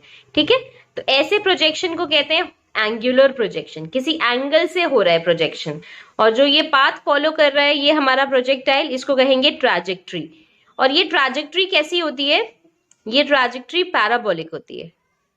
ठीक है, इसी से क्वेश्चन भी ऐसा बन सकता है कि आपके प्रोजेक्टाइल ने जो ट्रैजेक्टरी फॉलो किया है वो कैसा होगा। हमारी ट्रैजेक्टरी पैराबोलिक है, इसको प्रूव करने के लिए हम क्या करेंगे? ये प्रूव करेंगे कि जो ट्रैजेक्टरी की इक्वेशन आएगी, यानी कि जो पाथ फॉलो कर रहा है हमारा ऑब्जेक्ट या प्रोजेक्टाइल, उसकी जो इक्वेशन हमें प्रूव करनी होगी कि इक्वेशन क्वाड्रेटिक है। अगर हमने ये प्रूव कर दिया कि हमारी इक्वेशन क्वाड्रेटिक है, equation of trajectory quadratic equation है, तो इससे ऑटोमेटिकली प्रूव हो जाएगा कि हमारा ट्रैजेक्टरी कैसा है? पैराबोलिक। आपने मैथ्स में पढ़ा भी होगा कि क्वाड्रेटिक इक्वेशन के लिए जो हम ग्राफ प्लॉट करते हैं वो हमेशा ऐसे पैराबोलिक पाथ लेता है। ठीक है, यहाँ पे एक और बात समझने की है, चाहे हॉरिजॉन्टल प्रोजेक्शन की हम बात करें या एंगुलर प्रोजेक्शन की हम बात करें, दोनों ही तरह के प्रोजेक्शन में ये ऑब्जेक्ट या ये प्रोजेक्टाइल जब मोशन में आता है तो देखिए इसकी वेलोसिटी हर पॉइंट पे चेंज होगी। इस पॉइंट पे भी, इस पॉइंट पे भी, इस पॉइंट पे भी। क्यों चेंज होगी? मैग्नीट्यूड भले ही सेम रहे, लेकिन डायरेक्शन तो देखिए वेलोसिटी का बदल रहा है। हर पॉइंट पे वेलोसिटी का डायरेक्शन बदल रहा है। हमने पढ़ा था ना कि जो टेंजेंट का डायरेक्शन होता है वही हमारे वेलोसिटी का डायरेक्शन हो जाता है। तो हर पॉइंट पे वेलोसिटी का डायरेक्शन बदल रहा है, इसका मतलब वेलोसिटी चेंज हो रही है। वेलोसिटी चेंज हो रही है इसका मतलब एक्सेलरेशन है। लेकिन ये एक्सेलरेशन किसकी वजह से है? सिर्फ और सिर्फ ग्रेविटी की वजह से, कोई और अदर फैक्टर काम नहीं कर रहा। तो इसका मतलब हमें पता रहना चाहिए ये कि एक्सेलरेशन जो होगा वो सिर्फ और सिर्फ ग्रेविटी की वजह से होगा, यानी कि वर्टिकल एक्सेलरेशन यहां पर होगा। यहां पर सिर्फ और सिर्फ वर्टिकल एक्सेलरेशन होगा, हॉरिजॉन्टल एक्सेलरेशन नहीं होगा। मतलब ये ऑब्जेक्ट अगर हॉरिजॉन्टली मूव कर रहा है तो एक्सेलरेशन कोई काम नहीं कर रहा है। यहाँ पर हॉरिजॉन्टली कोई एक्सेलरेशन नहीं हो रहा, सिर्फ वर्टिकली एक्सेलरेट कर रही है हमारी बॉडी। नीचे की तरफ आते वक्त एक्सेलरेशन हो रहा है। ठीक है, अगर कोई दूसरा अदर फैक्टर काम कर रहा होता तो हम कहते हैं कि हाँ सामने से भी कोई एक्सेलरेशन काम कर रहा है या हमारी बॉडी को एक्सेलरेट करा रहा है। लेकिन यहाँ पर ग्रेविटी के अलावा कोई और फोर्स या कोई और एक्सेलरेशन है ही नहीं, इसीलिए सिर्फ और सिर्फ एक्सेलरेशन ग्रेविटी की वजह से होगा। दैट इज सिर्फ और सिर्फ वर्टिकल एक्सेलरेशन होगा। अभी जब हम डेरिवेशन करेंगे तो वर्टिकल एक्सेलरेशन का बहुत ज्यादा यूज होगा, कि पता रहना चाहिए आपको कि एक्सेलरेशन सिर्फ और सिर्फ वर्टिकली होगा, हॉरिजॉन्टली नहीं होगा, क्योंकि सिर्फ और सिर्फ ग्रेविटी काम कर रही है। आपके दिमाग में ये सवाल भी आ सकता है कि मैं क्यों वर्टिकल एक्सेलरेशन की बात कर रही हूँ, मैं क्यों हॉरिजॉन्टल एक्सेलरेशन के बारे में बात कर रही हूँ। याद करिए, अभी हमने कुछ देर पहले डिस्कस किया था कि जब भी हम 2D मोशन की बात करेंगे तो चाहे हम एक्सेलरेशन की बात करें, चाहे वेलोसिटी की बात करें, चाहे डिस्प्लेसमेंट की बात करें, किसी भी फैक्टर या किसी भी फिजिकल क्वांटिटी के बारे में हम बात करेंगे तो हम 2D मोशन में हमेशा दोनों कंपोनेंट्स के बारे में बात करेंगे, vertical component as well as horizontal component, हम दोनों कंपोनेंट्स के बारे में बात करेंगे। इसीलिए मैं एक्सेलरेशन के लिए जब बात कर रही हूँ तो वर्टिकल एक्सेलरेशन के बारे में इसलिए आपको बता रही हूँ ताकि आपको पहले से ही पता रहना चाहिए कि एक्सेलरेशन जो होगा वो सिर्फ और सिर्फ वर्टिकली होगा, no horizontal acceleration, no horizontal acceleration. क्यों नहीं होगा? क्योंकि हॉरिजॉन्टली हमारी बॉडी एक्सेलरेट नहीं कर रही है, हमारी बॉडी सिर्फ और सिर्फ वर्टिकल एक्सेलरेशन की वजह से एक्सेलरेट कर रही है। Vertical acceleration that is acceleration due to gravity. ठीक है, चलिए अब देख लेते हैं पहले हॉरिजॉन्टल प्रोजेक्शन, देन फिर देखेंगे एंगुलर प्रोजेक्शन। हॉरिजॉन्टल प्रोजेक्शन में सबसे पहले हम बात करेंगे प्रोजेक्टाइल जो है वो क्या ट्रैजेक्टरी फॉलो कर रहा है, ये हम कैसे जाने। हमें हालांकि पता है कि वो पैराबोलिक ट्रैजेक्टरी फॉलो करेगा, लेकिन इस बात को प्रूव करना जरूरी है क्योंकि एग्जाम में क्वेश्चन भी कई बार आ जाता है, तो पता रहना चाहिए कि किस तरह से प्रूव करना है। अल्टीमेटली हमें करना क्या है, ये प्रूव करने के लिए कि हमारा प्रोजेक्टाइल जो ट्रैजेक्टरी फॉलो कर रहा है वो पैराबोलिक है, इसके लिए हमें प्रूव करना होगा कि इक्वेशन ऑफ ट्रैजेक्टरी एक क्वाड्रेटिक इक्वेशन है। अगर हमने ये प्रूव कर दिया, इसका मतलब ये प्रूव हो जाएगा कि हमारी ट्रैजेक्टरी जो होगी वो पैराबोलिक होगी। ठीक है, suppose a body is projected horizontally with a velocity u from a point p at a certain height h above the ground level, and after time t body reaches at this point p। ठीक है, हमने ऐसा मान लिए। अब हम काम करना शुरू करते हैं। अब देखिए, हमारा ऑब्जेक्ट पहले इस पॉइंट पे था, इस पॉइंट से ट्रैवल करते हुए वो यहां पर आ गया, यानी कि उसने वर्टिकली कितना डिस्टेंस ट्रैवल किया, सिर्फ इतना सा। ठीक है, और हॉरिजॉन्टली कितना डिस्टेंस ट्रैवल कर रहा है, वो इतना।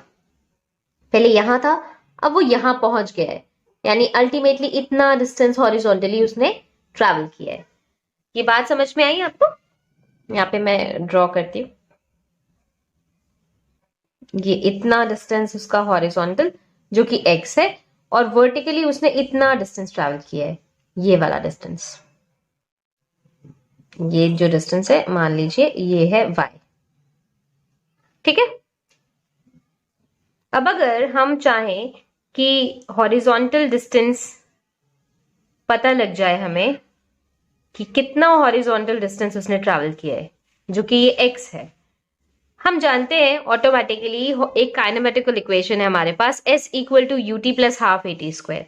एस दैट इज वो डिस्प्लेसमेंट होता है, यहाँ पर हमारे पास वो displacement that is horizontal distance क्या है, x है, तो x equal to u t plus half a t square लिखा जा सकता है।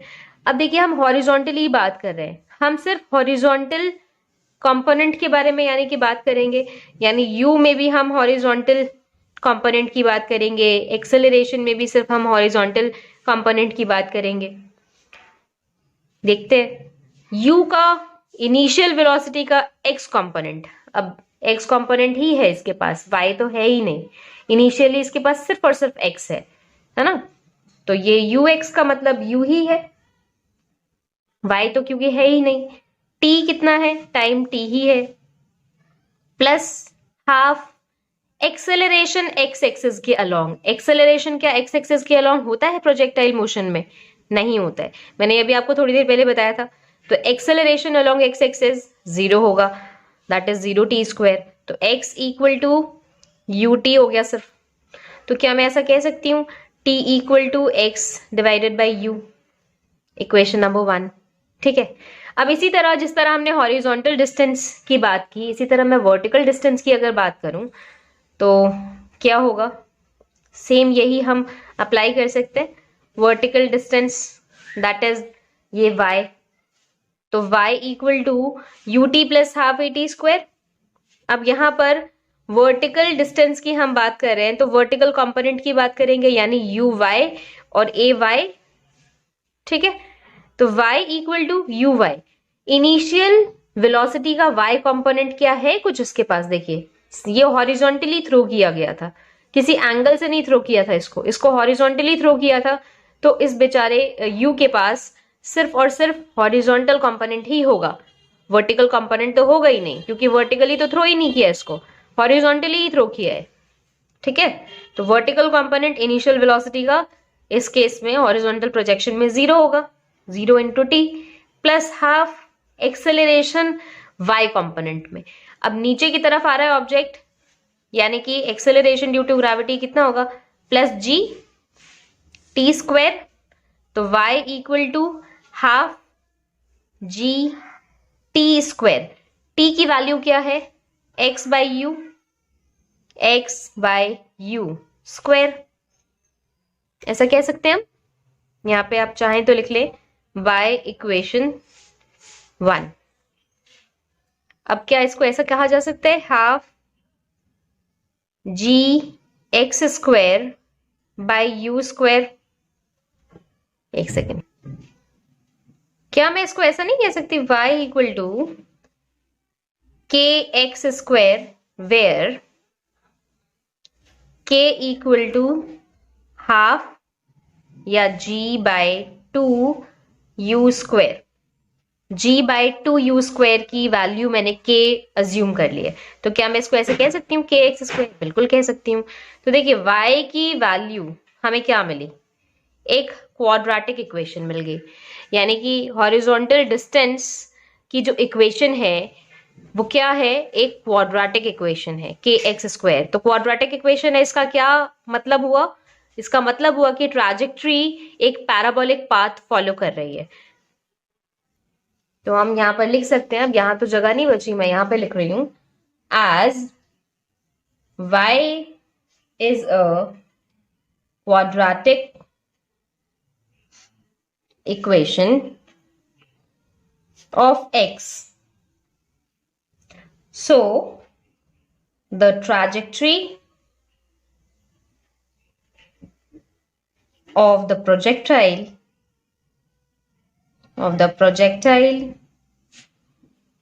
is a parabola। ठीक है, तो अब एग्जाम में देखिए कभी क्वेश्चन आता है कि प्रूव करना है कि पैराबोलिक पाथ फॉलो कर रहा है या ट्रैजेक्टरी जो है वो पैराबोलिक है, तो हमें बस इतना ही सा काम करना होगा, कोई मुश्किल तो नहीं है। अब बात करेंगे टाइम ऑफ फ्लाइट की। टाइम ऑफ फ्लाइट का मतलब टोटल टाइम जो प्रोजेक्टाइल को ग्राउंड पे पहुंचने में लगता है, मतलब उसके पूरे फ्लाइट में उसको कितना टाइम लगा, वो कहलाएगा टाइम ऑफ फ्लाइट। उसको हम कैपिटल टी से रिप्रेजेंट करेंगे, मैं यहां लिख देती हूं, total time for which the projectile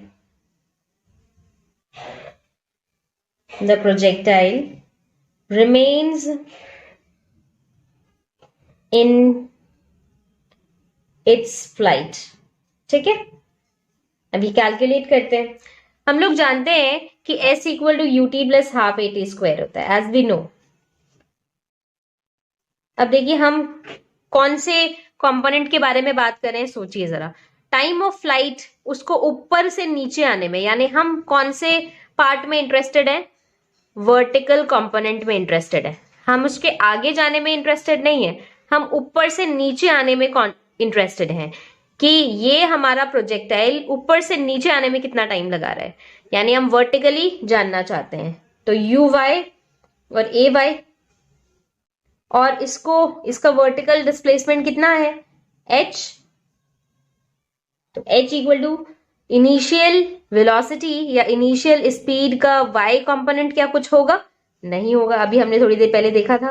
तो 0 into t plus half acceleration का y कंपोनेंट क्या होगा, g, नीचे की तरफ आ रहा है तो प्लस g और टी स्क्वायर, यानी कि h equal to half g t square. t की वैल्यू क्या है, टाइम ऑफ फ्लाइट, हमने कैपिटल T माना हुआ है तो T की जगह कैपिटल T पुट कर देते, तो हम क्या ऐसा बोल सकते हैं, T square equal to 2h/g, यानी कि t equal to under root of 2h/g, यानी कि टाइम ऑफ फ्लाइट कितना मिल गया हमें, under root 2h/g। I hope कि क्लियर होगा। अब हम बात करेंगे हॉरिजॉन्टल रेंज की। हॉरिजॉन्टल रेंज का मतलब जो हमारे प्रोजेक्टाइल ने हॉरिजॉन्टल डिस्टेंस कवर किया है वो कहलाता है हॉरिजॉन्टल रेंज, यानी कि ये वाला डिस्टेंस। इसको हम कैपिटल आर से रिप्रेजेंट करते हैं, ठीक है।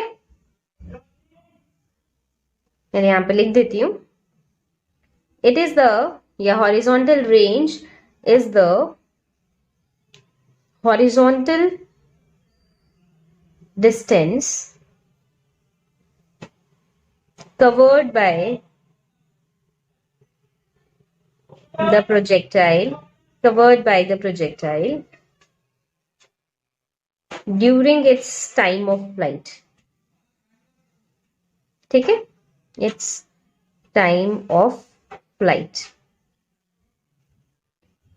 अगेन हम यूज कर सकते हैं s equal to u t plus half a t square. हम लोग जानते हैं कि ये एक काइनेमेटिकल इक्वेशन है।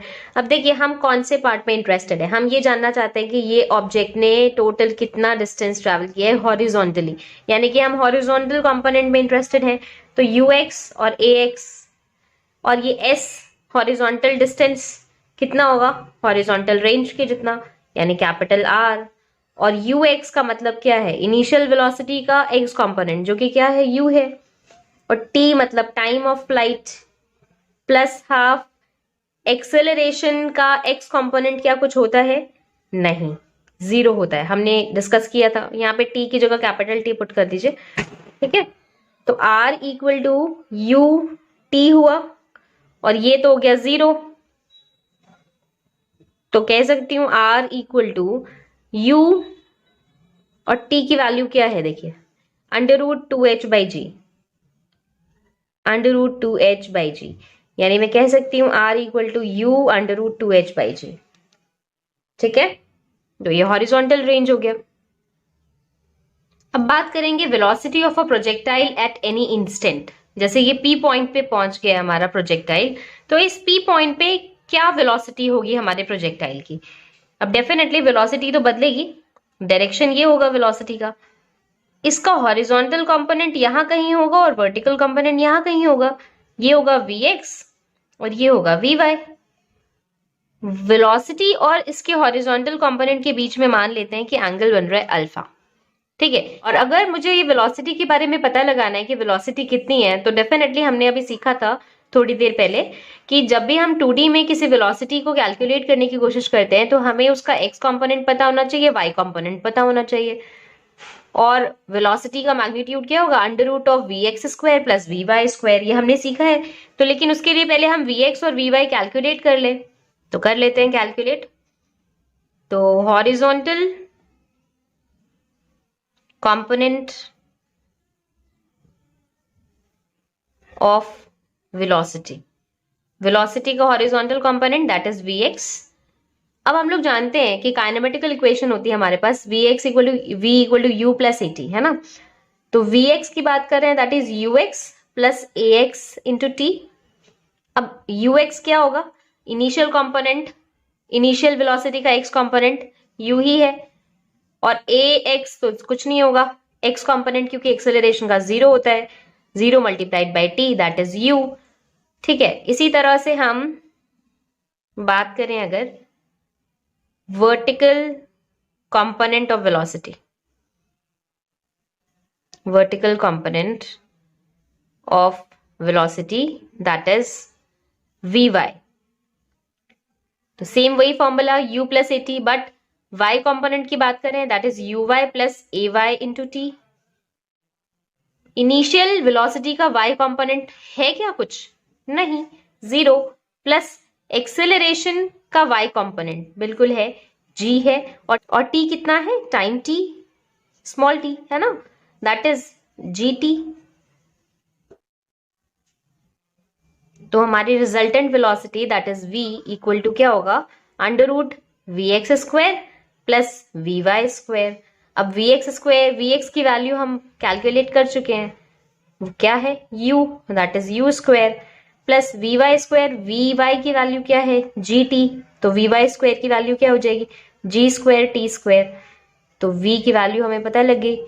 तो अब याद रखिएगा प्रोजेक्टाइल यानी कि हॉरिजॉन्टल प्रोजेक्टाइल की जब हम बात करेंगे तो किसी भी इंस्टेंट पे अगर मुझे वेलोसिटी कैलकुलेट करनी है तो मैं इनिशियल वेलोसिटी का स्क्वायर प्लस जी स्क्वायर टाइम जितना लगा उसका स्क्वायर और दोनों को सम करके अंडर रूट कैलकुलेट कर लूंगी, तो मुझे वेलोसिटी पता लग जाएगी। अब अगर मैं बात करूं एंगल की, तो याद कीजिए हमने ये भी सीखा है ऑलरेडी कि अगर एंगल कैलकुलेट करना हो, एंगल पता लगाना हो, तो हम क्या करते हैं, y component divided by x component equal to tan of that angle निकाल लेते हैं, that is tan alpha equal to v y by v x.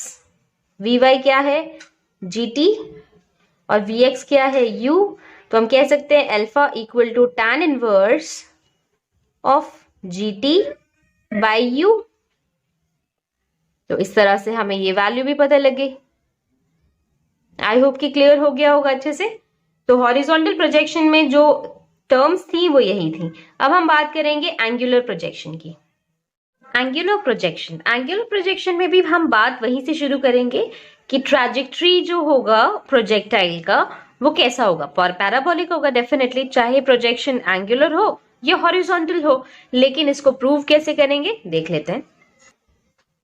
Suppose a body is projected with initial velocity u। मान लेते हैं कि हमने हमारे projectile को u वेलोसिटी से थ्रो किया है, जो कि हॉरिजॉन्टल के साथ थीटा एंगल बना रहा है, ठीक है। After time t body reaches the point p।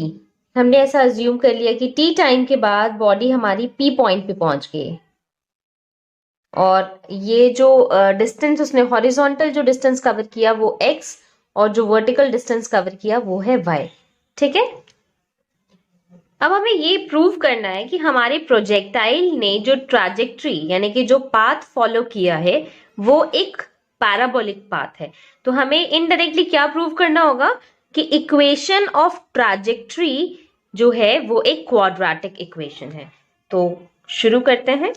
देखिए सबसे पहले इनिशियली हमारा जो प्रोजेक्टाइल है उसने u वेलोसिटी से स्टार्ट किया और थीटा एंगल बना रहा है हॉरिजॉन्टल के साथ।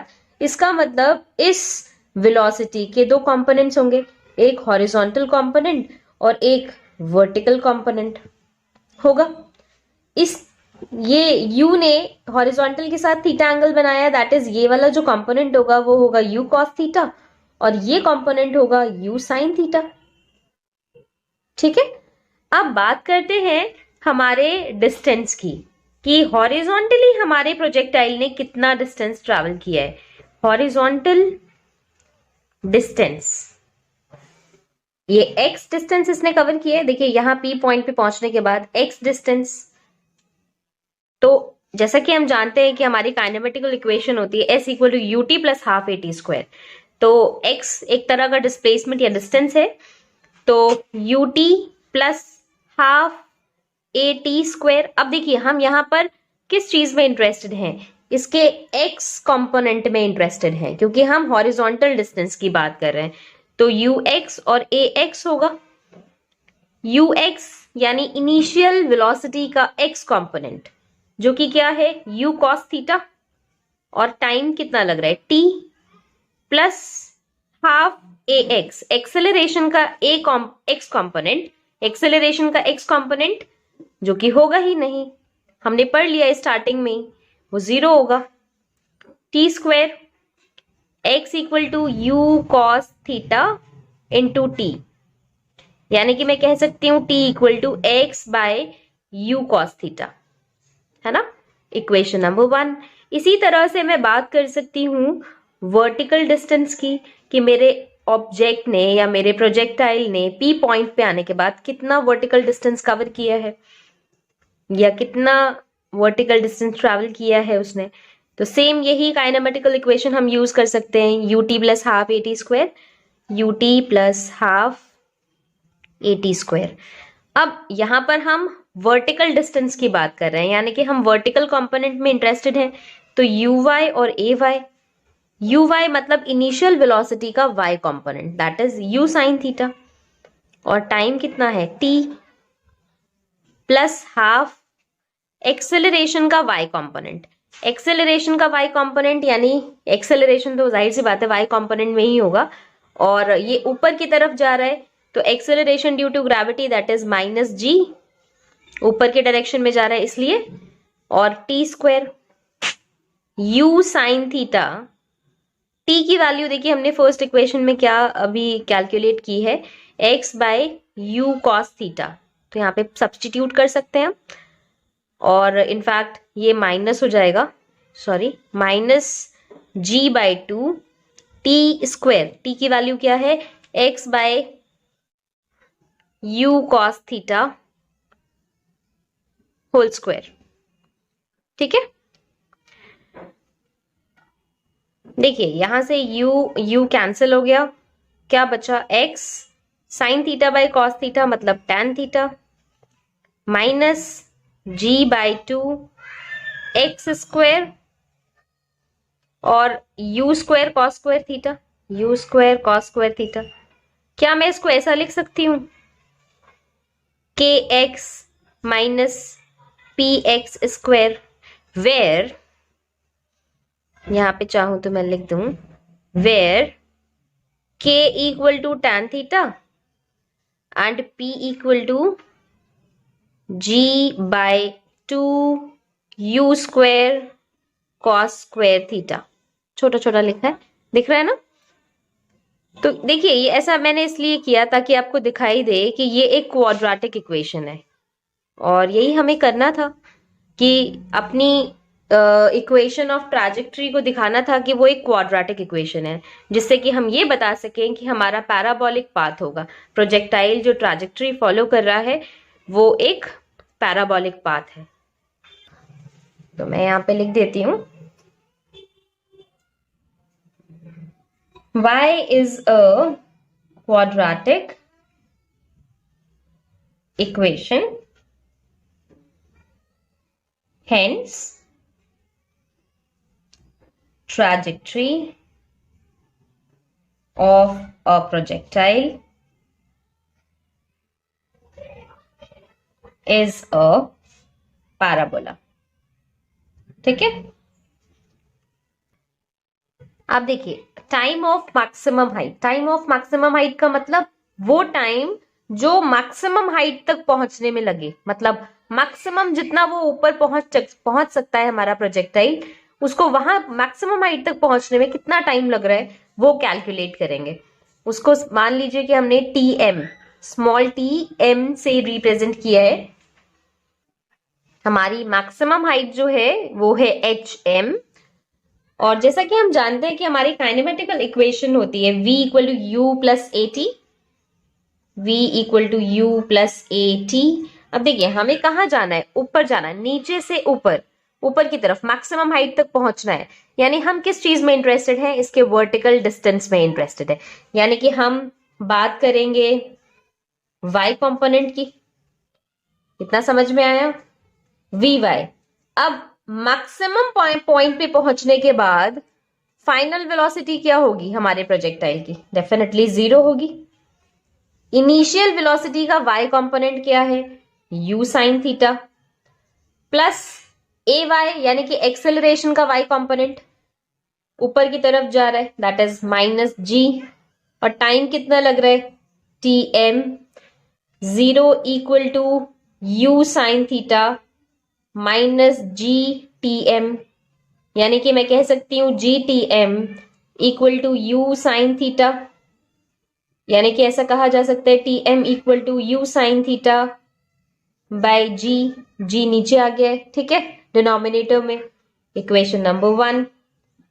और इनफैक्ट ये हमारा टाइम निकल आया है, जो टाइम हमें मैक्सिमम हाइट तक पहुंचने में लगेगा, हमें आई मीन प्रोजेक्टाइल को। ठीक है, अब अगर मैं बात करना चाहती हूं कि आप मुझे बताइए कि हमारे प्रोजेक्टाइल को पूरा कंप्लीट यहां दोबारा से ग्राउंड पे पहुंचने में कितना टाइम लगेगा, तो वो टाइम कहलाता है time of flight. Time of flight को हम रिप्रेजेंट करते हैं TF से, यानी कि टाइम ऑफ फ्लाइट का मतलब time taken by the projectile from the instant it is projected, जहां से ये प्रोजेक्ट किया गया है उस इंस्टेंट से कहां तक, जब तक कि ये बिल्कुल हॉरिजॉन्टल प्लेन पे लास्ट एंड पॉइंट पे ना पहुंच जाए। ठीक है, till it is projected till it reaches a point in the horizontal plane of the projection, यहां पर। ठीक, तो अब इसको कैलकुलेट करते हैं। देखिए, हम जैसा कि जानते हैं कि S equal to UT plus half AT square होता है। अब यहाँ पे हम क्या चाहते हैं कि हमारा प्रोजेक्टाइल ऊपर जा रहा है और ऊपर से नीचे आ रहा है, यानी उसका वर्टिकल डिस्टेंस या वर्टिकल डिस्प्लेसमेंट वेरी कर रहा है, यानी कि हम वर्टिकल कंपोनेंट में इंटरेस्टेड हैं। तो vertical displacement that is y, यानी ये भी क्या होगा UYT plus half AYT square.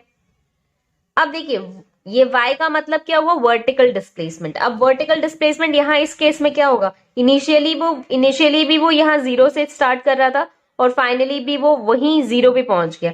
तो vertical displacement, net vertical displacement कितना हुआ, 0।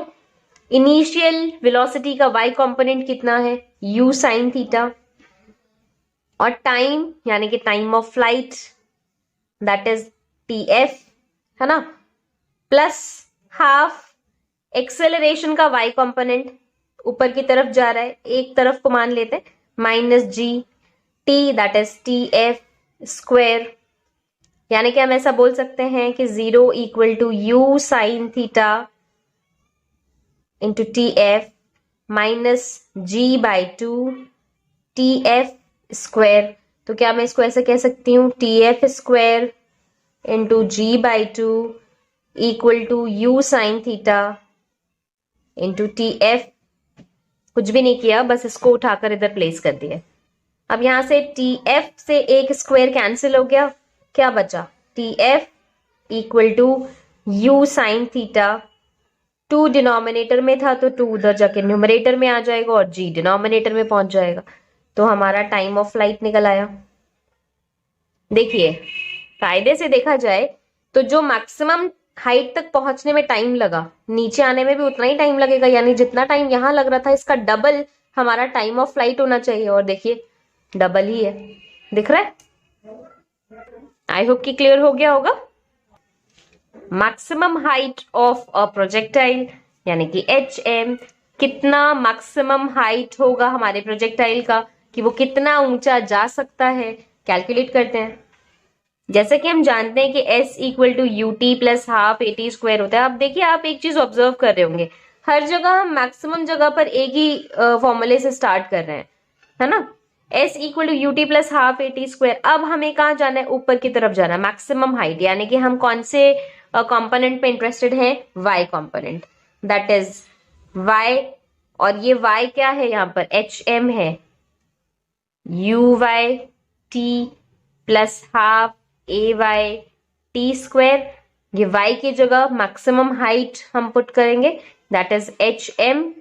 अब y कंपोनेंट इनिशियल वेलोसिटी का क्या है, u साइन थीटा, और t यानी कि टाइम उसको कितना लगा, TM के जितना, प्लस हाफ एक्सेलरेशन का y component that is minus G, ऊपर की तरफ जा रहा है, t square that is TM square. ठीक है, HM equal to u sign theta, TM की वैल्यू क्या है, u sine theta by G, यहाँ पे पुट कर देते हैं, minus ji by 2 TM square. TM क्या है, u sine theta by G, तो u sine theta by ji square.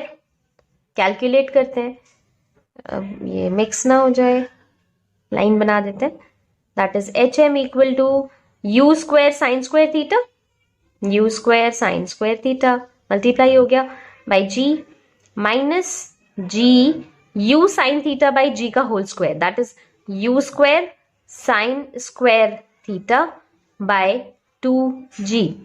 LCM लिया जा सकता है, 2g यहाँ पे हो जाएगा 2u² sign square theta, simple LCM है, GU² साइन स्क्वायर थीटा, अच्छा सॉरी ये जी कैंसिल हो जाएगा। ये देखिए यहाँ पर एक G² लिखना मैं भूल गई हूँ, तो ये G और ये G कैंसिल हो गया, दैट इज ये वाला G अब नहीं रहा, तो U² साइन स्क्वायर थीटा। अब 2u² साइन स्क्वायर थीटा में से u² साइन स्क्वायर थीटा हम माइनस करेंगे तो क्या मिलेगा, u² sign square theta by 2g, तो यही हो गया हमारा HM। बात समझ में आई? अब बात करते हैं हॉरिजॉन्टल रेंज की। हॉरिजॉन्टल रेंज यानी कि हमारे प्रोजेक्टाइल ने मैक्सिमम हॉरिजॉन्टल डिस्टेंस कितना कवर किया है, वही होता है हॉरिजॉन्टल रेंज। अभी हमने हॉरिजॉन्टल प्रोजेक्शन में भी देखा था।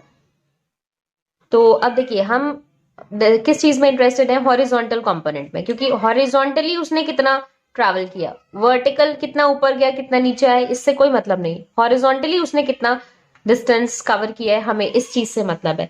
हम जानते हैं कि S = UT + ½ AT² होता है। देखिए फिर वही काइनेमेटिकल इक्वेशन यूज कर रहे हैं।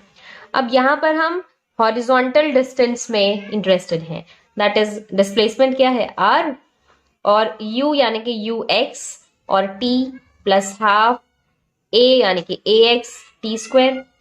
तो R = UX, U यानी इनिशियल वेलोसिटी का X कंपोनेंट जो कि है U cos थीटा, और टाइम कितना लगा उसको यहां से यहां तक आने में, कितना टाइम लगेगा, टाइम ऑफ फ्लाइट के जितना, TF + ½ AX, X component acceleration का कुछ भी नहीं होगा, हमने पढ़ लिया है ऑलरेडी, 0 होगा, है ना। तो R = कितना हुआ, U cos थीटा, और TF यानी कि time of flight, time of flight कितना होता है, 2U sin theta by G, और ये वाला पार्ट तो 0 ही हो गया। तो R = 2U² sin theta cos theta by G। आपने मैथ्स में ट्रिग्नोमेट्री में पढ़ा होगा, मतलब जो मैथ्स के स्टूडेंट्स हैं, और जिन्होंने नहीं भी पढ़ा तो फिजिक्स के बेसिक्स में पढ़ाया गया होगा आपको, या मैंने भी पढ़ाया है इनफैक्ट, कि 2 sin थीटा cos थीटा = होता है sin 2 थीटा के। तो यहाँ पे देखिए 2 sin थीटा cos थीटा की जगह हम लिख सकते हैं sin 2 थीटा, U² तो एज इट इज है, बस 2 sin थीटा cos थीटा की जगह sin 2 theta divided by G। तो ये R की वैल्यू हमें मिल गई, यानी हॉरिजॉन्टल रेंज पता लग गया। अब अगर आपसे कभी कोई क्वेश्चन में पूछा जाता है कि बताइए मैक्सिमम हॉरिजॉन्टल रेंज कितना होगा, मैक्सिमम हॉरिजॉन्टल रेंज क्या होगा, मतलब आप किस एंगल से, मैक्सिमम किस एंगल से थ्रो करेंगे अपने प्रोजेक्टाइल को कि आपको मैक्सिमम हॉरिजॉन्टल रेंज मिले। तो अब सोचिए, मैक्सिमम हॉरिजॉन्टल रेंज के लिए U और थीटा दोनों ही जिम्मेदार है ना। तो अगर हमसे पूछा जा रहा है एंगल के टर्म्स में कि किस एंगल से आप थ्रो करेंगे कि मैक्सिमम हॉरिजॉन्टल रेंज मिले आपको, तो यानी कि आपको एंगल को लेकर सोचना होगा, यानी कि मैक्सिमम हॉरिजॉन्टल रेंज के लिए sin 2 theta should be maximum, इसकी वैल्यू मैक्सिमम होनी चाहिए। अब ये मैक्सिमम कब हो सकती है, साइन की वैल्यू मैक्सिमम क्या होती है, साइन आपने मतलब जो मैथ्स के स्टूडेंट्स हैं उन्होंने भी पढ़ा होगा, और आपको पता भी होना चाहिए कि साइन की वैल्यू मिनिमम -1 होती है और मैक्सिमम 1 होती है। तो sin 2 थीटा की वैल्यू मैक्सिमम अगर होनी चाहिए तो इसका क्या मतलब है कि sin 2 थीटा की वैल्यू 1 के बराबर होनी चाहिए, 1 के बराबर होनी चाहिए, इसका मतलब sin 90 डिग्री होना चाहिए। इसका क्या मतलब है कि 2 थीटा और 90 डिग्री इक्वल होगा, तभी हो सकता है ऐसा। और इसका क्या मतलब है, theta = 90/2, that is theta should be 45 degree, यानी कि आपको 45 डिग्री से प्रोजेक्ट करना है सो दैट कि आपको हॉरिजॉन्टल रेंज मैक्सिमम मिले। और क्या मिलेगा आपका मैक्सिमम हॉरिजॉन्टल रेंज क्या होगा, यहाँ पे अगर वैल्यू 45 आप पुट करेंगे तो ये वैल्यू तो हो जाएगी 1, और ये हो जाएगा U² by G। I hope कि क्लियर हो गया होगा। इसके अलावा एक बात और पता होनी चाहिए, और वो ये कि आपके मैक्सिमम हॉरिजॉन्टल रेंज के बारे में आपको पता लग गया, लेकिन अगर आपसे ये पूछा जाता है कि कौन से दो एंगल्स के लिए सेम हॉरिजॉन्टल प्रोजेक्शन होगा, तो सेम हॉरिजॉन्टल प्रोजेक्शन के लिए याद रखिएगा कि दो एंगल्स हो सकते हैं। कौन कौन से? Horizontal range can have same value for the angle of projection theta and 90 minus theta. अगर आपके पास एक एंगल है, मान लीजिए आपने 30 डिग्री से अपने प्रोजेक्टाइल को प्रोजेक्ट किया है, तो जो आपको हॉरिजॉन्टल रेंज मिलेगा वही हॉरिजॉन्टल रेंज आपको 60 डिग्री के प्रोजेक्शन पे भी मिलेगा, यानी थीटा और 90 माइनस थीटा के प्रोजेक्शन के एंगल ऑफ प्रोजेक्शन पे सेम हॉरिजॉन्टल रेंज आपको मिलेगा। ठीक है, आई होप कि क्लियर हो गया होगा। अब इस चैप्टर का last topic uniform circular motion part 6 में देखेंगे। ये वीडियो आपको कैसी लगी कमेंट सेक्शन में बताइए, और अगर आपने अभी तक चैनल को सब्सक्राइब नहीं किया है तो चैनल को सब्सक्राइब कीजिए ताकि आने वाले वीडियो की हर नई नोटिफिकेशन आपको टाइम पर मिल सके। Okay, good bye.